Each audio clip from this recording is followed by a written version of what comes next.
আর আমি নিজেও যেহেতু 21 বছর বিদআতের পথে বহু সংগ্রাম করেছি, বিদআত প্রতিষ্ঠা করার জন্য বহু লড়াই করেছি। কথা কোন কিসের প্রতিষ্ঠা? বিদআত প্রতিষ্ঠা করার জন্য বহু লড়াই করেছি। আল্লাহ তাআলা আমাকে হেফাজত করছে, দয়া করছে। আমি যে স্টেজে ছিলাম ওই স্টেজ থেকে আসা মূলত কোনো সম্ভব ছিল না। অনেক মোটামুটি কম বড় স্টেজ না, অনেক বড় স্টেজ ছিল। ওটা ছেড়ে দেওয়াটা আমার জন্য অনেক কষ্ট হয়েছে। তারপর আমি আলহামদুলিল্লাহ যে আমি বিদআতের পথ থেকে আমি বাঁচতে পেরেছি, আল্লাহ পাক আমাকে বাঁচিয়ে দিয়েছে।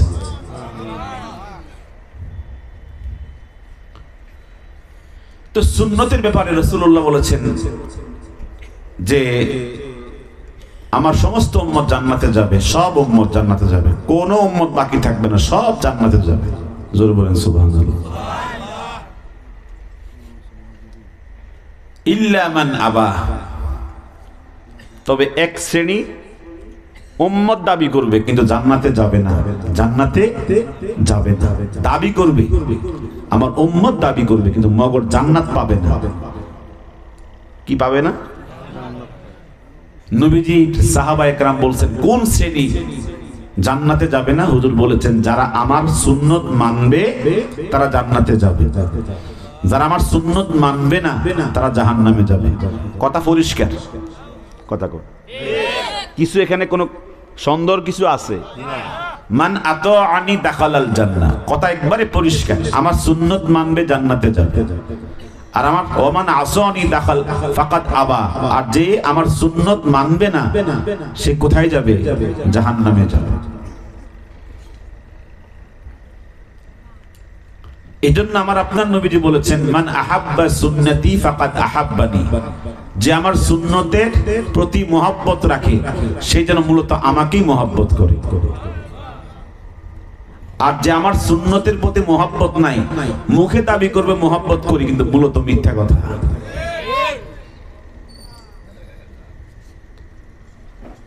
আজকে আমি মাগরিবের নামাজের পরে আমার পূর্বের যারা আমাকে মহব্বত করত এক জায়গায় দেখা হয়েছে, মানে বিদআতি আর কি। তো বলতেছে হুজুর আপনি আমাদেরকে ছেড়ে চলে গেলেন, খুবই কষ্ট হয়। কি হয় কোন তো? আমাদেরকে রেখে চলে গেলেন, খুবই কষ্ট হয়। আমি আপনাকে খুব ভালোবাসতাম, এখন আপনাকে সেরকম ভালোবাসতে পারি না। বললাম যে কি কারণে এত কষ্ট আপনার অন্তরে? আপনি সুন্নিয়ত ছেড়ে ওয়াহাবি হয়ে গেছে। আমি সুন্নি ছেড়ে কি হয়ে গেছি? এজন্য ওনার খুব মনে কষ্ট। তার দাড়ি এমন কামানো অবস্থা, একটা মনে হয় আজকে সকালে কি করছে, কামাই আসছে। আমি তখন বললাম আমি আমার কষ্ট থেকেই এর সিদ্ধান্তে গিয়েছি। যাদের ময়দানে নসিহা করি, বয়ান করি 21 বছর, যদি সুন্নতের কথা বলি চেহারা বেজার হয়ে যায়, যদি বিদআতের কথা বলি খুশি হয়ে যায়। যত বেশি বিদআত করা যায় অত সুন্নি। কথা কথা, যত বেশি বিদআত আমদানি করা যায় অত সুন্নি।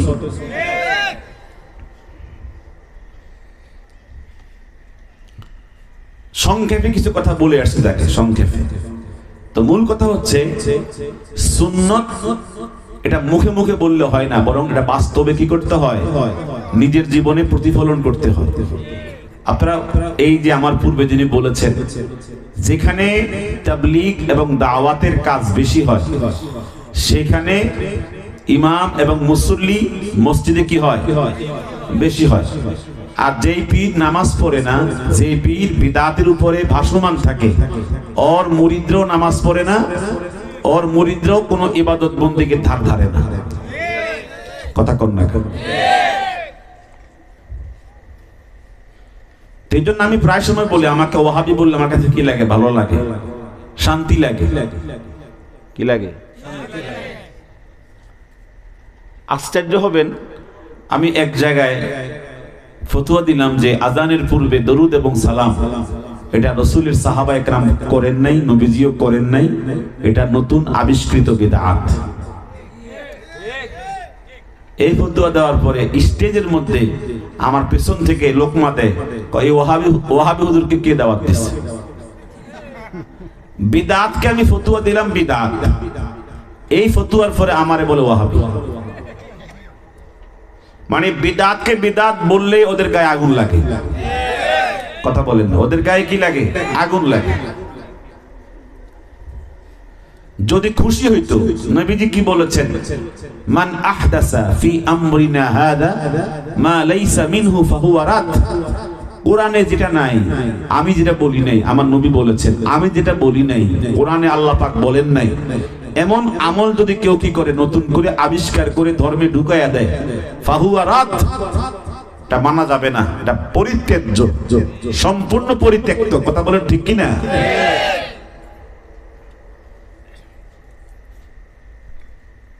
সবচেয়ে গুরুত্বপূর্ণ যে কথাটা আমার নবী বলেছেন, ফাইন্না খাইরাল কালামে কিতাবুল্লাহ, সবচেয়ে উত্তম কথা কার কথা? ওয়া খাইরাল হাদিয়ে হাদিয়ু মুহাম্মদ, আর সবচেয়ে শ্রেষ্ঠ হেদায়েত আমার নবীর হেদায়েত।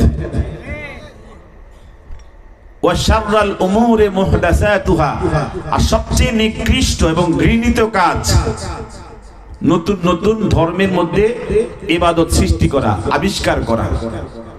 কথা কর, ধর্মের মধ্যে নতুন নতুন ইবাদত আবিষ্কার করা সবচেয়ে নিকৃষ্ট।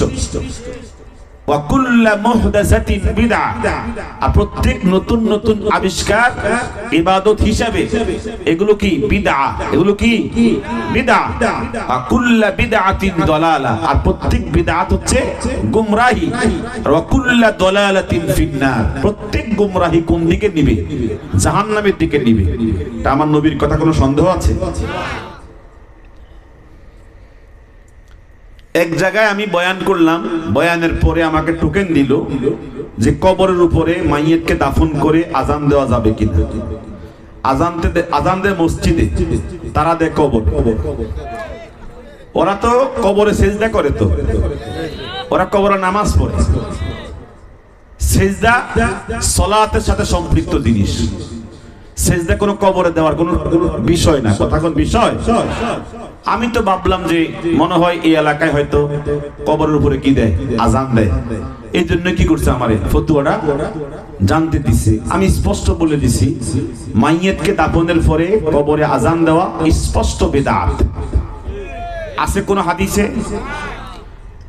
ওলামায়ে কেরাম তো এখানে অনেক বড় মাদ্রাসা, আপনাদের অনেক বড় বড় আলেম ওলামা আছে। কোন হাদিসের মধ্যে কথা নাই যে দাফনের পরে কি করা লাগবে? কবরে আজান দেওয়া লাগবে। আমার এক ছাত্র হে ফতুয়া দেয়, কয়টা মুস্তাহাব, ভালো কাজে তো আজান, তো ভালো কাজে। আজান কি খারাপ কাজ? কথা কর না। আজান তো শব্দটা সুন্দর সুন্দর শব্দ, আল্লাহু আকবার, আল্লাহু আকবার, আশহাদু আল্লা ইলাহা ইল্লাল্লাহ, আশহাদু আন্না মুহাম্মাদার রাসূলুল্লাহ, শব্দ ভালো কাজে। কথা কর না। এখন যদি ভালো কাজটা আপনি কি করেন, এই বাজারে গিয়ে বলেন যে বাজার শুরু করার আগে আজান দিতে হবে, কথা কর না। বা খেতে কাজ করার পূর্বে আজান দিতে হবে, আমরা দিলে হইব নাকি? আজান তো তৈরি হয়েছে কিসের জন্য? সালাতের জন্য। আপনি কবর নিলেন কি জন্য? ওরা তো কবর পূজারী, মাজার পূজারী। কথা কর না, সেখানে ঢুকালে কেন? আমি যখন বললাম এটা বিদআত, পরে খেপে গেছে যে একটা গন্ডগোল লাগায় গেছে, এই ওহাবি হুজুর কোত্থেকে আসছে, এর জন্য কি করতে হবে? বিচার আওতায় আনতে হবে। যত বিদআত অত ওদের কি গাত্রদাহ। এতটুকু ভয় নাই যে বিদআতের উপরে থাকার পরেও আমাদের আল্লাহর ভয়, পরকালের ভয় নাই। অথচ হযরত আব্দুল্লাহ ইবনে মাসউদ রাদিয়াল্লাহু তাআলা বলেছেন, নবীজি ইরশাদ করেছেন যে মান ওয়াক্কারা সাহিবা বিদআতিন, কোন মুসলিম যদি, কোন মুমিন যদি কোন বিদআতিকে সম্মান প্রদর্শন করে, ফাকান্নাহু আআনা আলা হাদামিল ইসলাম, সেজন্য ইসলামকে ধ্বংস করার জন্য সাহায্য করেছে। এত আসতে বললেন, মানে যে ব্যক্তি মানে যে মুমিন মুসলমান কোন বিদআতিকে সম্মান করলো, নবীজি বলেছেন সে যেন ইসলামকে ধ্বংস করার জন্য সাহায্য করেছে। কত বড় কঠিন কথা। এমনকি মিশকাত শরীফের হাদিসের মধ্যে স্পষ্ট আসছে, কোন বিদআতির নামাজ, রোজা, হজ কোন ইবাদত কবুল হবে না। কেন? কারণ সে তো বিদআত শরীয়তের কাজ মনে করে করে, কথা কোন তো শরীয়তের বিষয় মনে করে করে, কোনোদিন তওবার সুযোগ হয় না। তওবার কি হয় না? সুযোগ হয়। তো এই জন্য আমি আপনাদের মাঝে যে আয়াতে কারিমা তেলাওয়াত করেছি সুন্নতের উপরে কিছু কথা বলার জন্য, আর যে হাদিস পাঠ করেছি সুন্নত এবং বিদআতকে পার্থক্য করার জন্য। আল্লাহ পাক বলেন, কুল ইন কুনতুম তুহিব্বুনাল্লাহ ফাত্তাবিউনি ইউহিব্বুকুমুল্লাহ ওয়া ইয়াগফির লাকুম যুনুবাকুম ওয়াল্লাহু গফুরুর রহিম। আমার দোস্ত হাবিব বন্ধু মুহাম্মদ সাল্লাল্লাহু আলাইহি ওয়াসাল্লাম, আপনি ঘোষণা করেন, আপনি বলে দেন, ইন কুনতুম তুহিব্বুনাল্লাহ, তোমরা যদি আমার মোহাব্বত পেতে চাও, আমার ভালোবাসা অর্জন করতে চাও, ফাত্তাবিউনি, তোমরা আমি মুহাম্মদুর রাসূলুল্লাহর অনুসরণ অনুকরণ করো, ইউহিব্বুকুমুল্লাহ, তাহলে আল্লাহ তাআলা তোমাদেরকে ভালোবাসবেন, পছন্দ করবেন। জোরে কোন সুবহানাল্লাহ। ওয়ায়াগফির লাকুম যুনুবাকুম, তোমাদের সমস্ত গুনাহ খাতা maaf করে দিবেন। এই ঘোষণা কার? আমার আপনার নবীজি বলেছেন, কুল্লু উম্মতি ইয়াদখুলুনাল জান্নাহ, আমার সমস্ত উম্মত জান্নাতে প্রবেশ করবে। সমস্ত উম্মত কোথায় প্রবেশ করবে? ইল্লা মান আবা, এক শ্রেণীর উম্মত জান্নাতে যাবে না, জান্নাতে প্রবেশ করবে না। বলু সাহাবা ইকরাম প্রশ্ন করেছেন, ইয়া রাসূলুল্লাহ মান আবা, যেই শ্রেণী জান্নাতে যাবে না তারা কারা? আবা, এই জাতি এই শ্রেণী কারা? হুজুর বললেন, মান আতাআনি দাখালাল জান্নাহ, যে আমার অনুসরণ অনুকরণ করবে সে জান্নাতে যাবে। ওমান আসানি ফাকাত আবা, আর যে আমার অনুসরণ করবে না অনুকরণ করবে না সে জাহান্নামে যাবে। জবান খুলে কোন নাউযুবিল্লাহ। মুরব্বী বাবারা বলেন তো দেখি, যুবক ভাইরা বলেন তো দেখি, মেসি সিস্টেমে চুলের কাটিং আছে, বহু নায়ক নায়িকা, বহু নায়কের সিস্টেমে চুলের কাটিং আছে সেলুন দোকানে, কিন্তু বাংলাদেশে এই প্রান্ত থেকে সেই প্রান্ত পর্যন্ত একটা সেলুন দোকান দেখাতে পারবেন না যেখানে আমার নবীর সুন্নাত তরিকা কাটিং আছে। কথা কন না? সারা বাংলাদেশের সমস্ত যুবকরা যদি দাঁড়ায় যাইতো, কোন সেলুন দোকানে সুন্নত তরিকার বাহিরে কোনো কাটিং থাকবে না। এ সারা বাংলাদেশে কোন সেলুন দোকানের সাহস ছিল না সুন্নত তরিকার বাহিরে চুল কাটাইতে। মুসলমানদের দেশ, কথা কন না?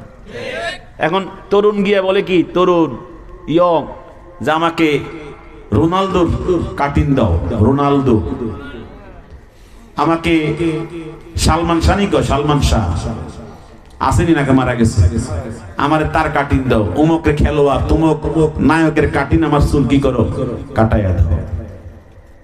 দাজ্জালের সাথে যাদের চুল সুন্নত তরিকার বাহিরে থাকবে, এরা দাজ্জালের সঙ্গে তাকে দেখে ঈমান আনবে তার উপরে। হাদিসের মধ্যে আসছে ওরা দাজ্জালের গ্রুপে যাবে। যার সুন্নত তরিকার চুল থাকবে না, সুন্নত তরিকার জামা থাকবে না, সুন্নত তরিকার পোশাক থাকবে না, সুন্নত তরিকার চালচলন থাকবে না, যদি দাজ্জাল পৃথিবীতে আসে ওরা দাজ্জালের তরিকায় চলে যাবে। ভয়ানক। সুন্নত পালন করলে অনেক সম্মান, আবার সুন্নত তরক করলে দাজ্জালের গ্রুপে যাওয়ার ভয় আছে।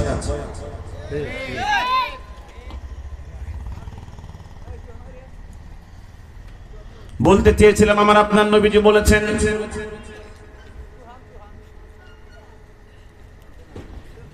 মান আহাব্বা সুন্নতি ফাকাদ আহাব্বানি, যেই উম্মত আমার সুন্নতকে ভালোবেসেছে সে আমাকেই ভালোবেসেছে। জবান খুলে কোনা সুবহানাল্লাহ। একটা সুন্নতের কথা বলে যাব আজকে, বেশি সুন্নত বলবো না, শুধু একটা সুন্নত বলবো। যদি আজকে আমার এই সুন্নতটা ভালো করে মনোযোগ দিয়ে শুনতে পারেন, জীবনে অনেক পরিবর্তন আসবে, অনেক পরিবর্তন হবে। আল্লাহ পাক সকলকে শোনার তৌফিক দান করেন। সবান জোরে কন্যা আমিন। আমি প্রথমত আপনাদেরকে জিজ্ঞাসা করতে চাই, কাফির মুশরিকেরা আমার নবীকে পাগল বলতো কিনা? সবাই জবান খুলে কোন। জাদুকর বলতো কিনা? কবি বলতো কিনা? কবি। আমার নবীজি 23 বছরের যত কাফির মুশরিক নবীজিকে পাগল বলেছে, একটা বারের জন্য নবীজি তার শত্রুদেরকে রিটার্ন পাগলও বলেন নাই, জাদুকরও বলেন নাই। প্রত্যেকটা শুনেছেন আর সহ্য করেছেন আর ধৈর্য ধারণ করেছেন।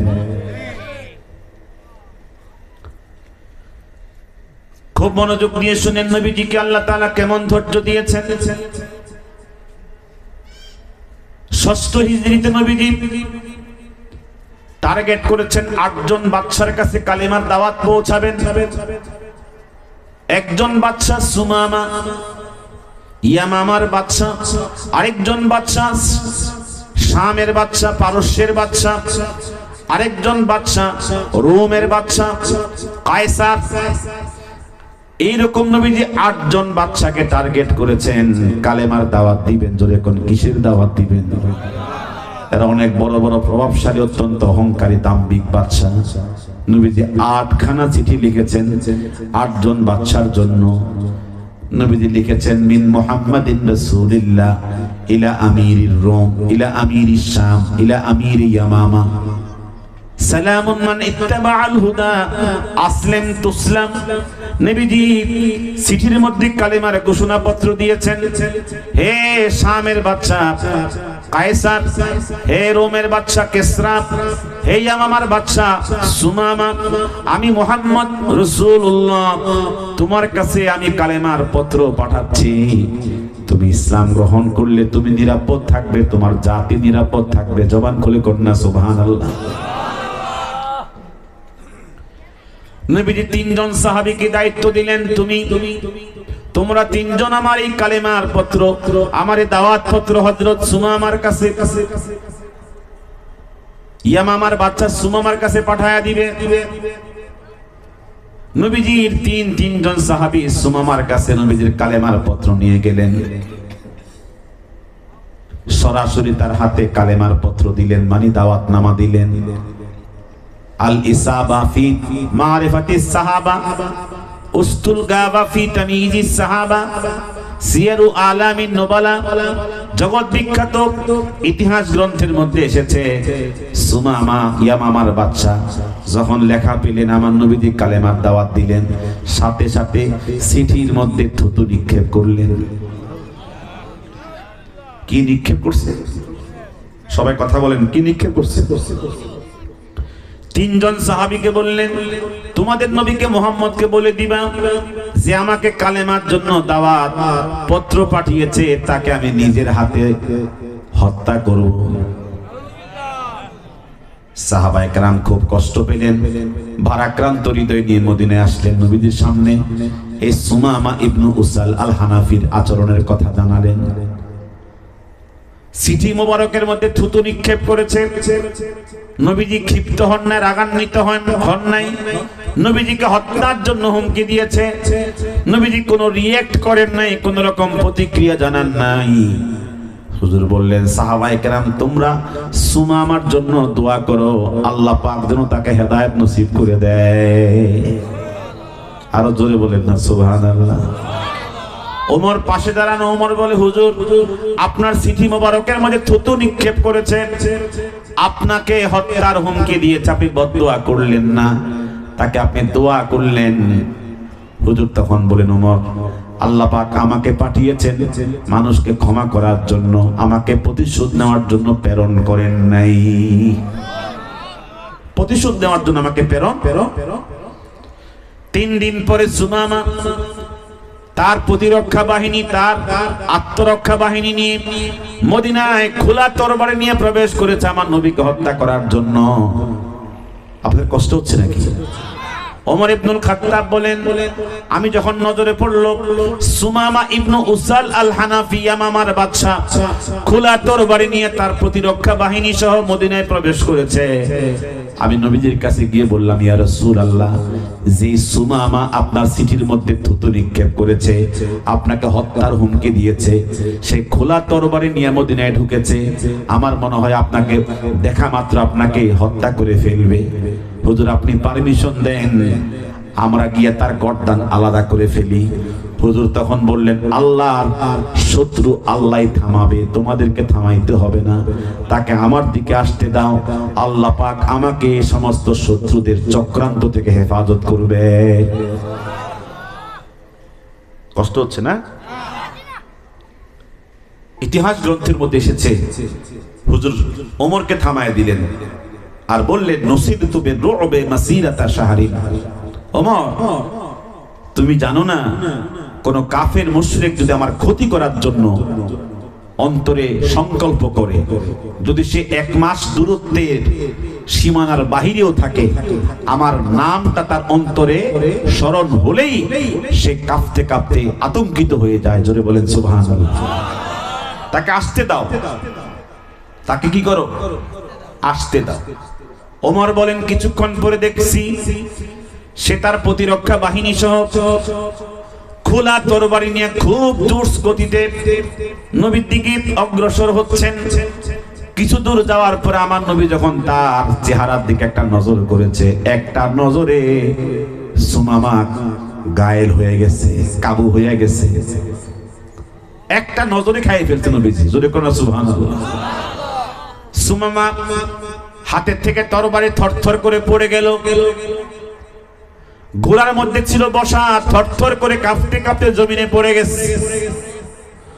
ওমর বলে, আল্লাহর কসম করে বলি, আমার নবীজিকে আল্লাহ পাক কি পাওয়ার দিলেন, কি ক্ষমতা দিলেন, ইয়ামামার বাচ্চা যে টার্গেট নিয়ে আসলো সে তো নিজেই ধরাশায়ী হয়ে গেছে। আমার নবীকে আল্লাহ পাক সত্য নবী হিসেবে প্রেরণ করেছেন, কোনো সন্দেহ?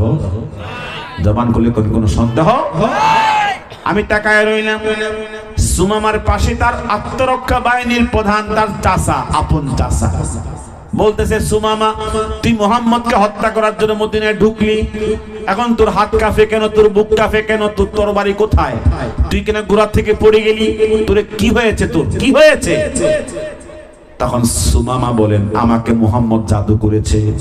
নাউজুবিল্লাহ। কোন জাদু করছে নাকি? এই কথা কোন জাদু করছে নাকি? সেটা বুঝতে পারতেছে না, কি হলো কি, আমার এই ক্ষমতা গেল কই, এই শক্তি গেল কই? তখন তার চাচা বলে, সুমামা আমার বিশ্বাস তুই মুহাম্মদ, আমরা বলি সাল্লাল্লাহু আলাইহি ওয়াসাল্লাম, তার উপর আক্রমণ করিস না। আমি আক্রমণ করব কি, আমার তো ক্ষমতা শেষ, আমি জিরো হয়ে গেছি। তবে চাচা শোনো, যদিও আজকে মুহাম্মদকে হত্যা করতে পারবো না, কিন্তু আমার ভিতরে একটা রাগ জন্মগ্রহণ করেছে। আজকে রাত্রে আমি কয়েকজন তার সাথী, তার সাহাবী কয়েকজনকে হত্যা করে গুপ্তভাবে আমি পালায়া যাব, মদিনা থেকে ভেগে যাব। এই সিদ্ধান্ত মতো সে রাত্রে বেলায় ইশার নামাজের পরে নবীজির কয়েকজন সাহাবীকে অতর্কিত হামলা করে গুপ্তভাবে কয়েকজনকে শহীদ করে ফেলেছে। জোরে কন্যা নাউজুবিল্লাহ। ওই যে 18 ডিসেম্বরে